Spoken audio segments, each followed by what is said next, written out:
ڈرامے مت دیکھو، ڈرامے دیکھنے سے آپ لوگوں کو کچھ نہیں ملنے والا۔ اگر آپ لوگ ڈرامے دیکھتے ہو، خاص کر جو پاکستانی ڈرامے اور انڈین ڈرامے، ان میں صرف آپ کو دو چیزیں ملے گی۔ وہ دو چیزیں کیا ہوگی؟ نمبر 1 شادیاں، اور نمبر 2 ساس بہو کی لڑائیاں۔ ان دو چیزوں کے علاوہ آپ کو ڈراموں میں کچھ بھی نہیں ملے گا۔ تو اس وجہ سے اپنا قیمتی وقت ضائع کرنے کی ضرورت نہیں ہے، پروڈکٹیو رہو، اپنے آپ کو ڈسپلن کرو، اپنی زندگی بدلو۔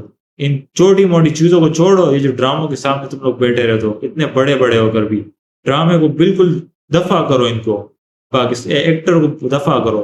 ان کو تمہاری کوئی پرواہ نہیں، نہ تمہاری وقت کی پرواہ ہے، نہ تمہاری زندگی کی پرواہ ہے۔ یہ لوگ بس اپنا جو ہے نا اپنا کام چلا رہے تم لوگوں پہ۔ کیونکہ ابھی میں جب دیکھ رہا تھا کہ ایئر وائی کے جو ڈرامے کا چینل اس پر 60 ملین سبسکرائبر ہے۔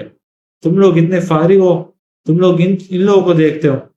اچھا، اگر تم لوگوں کو ڈراموں کے اتنے شوق ہیں تو یہ جو ترکی کے مشہور ڈرامے ہیں ان کو دیکھو، جیسے ارطغرل اور یہ جو اور ڈرامے عثمان ہے، ان ڈراموں کو دیکھا کرو، کچھ نہ کچھ سیکھو گے تو صحیح نا۔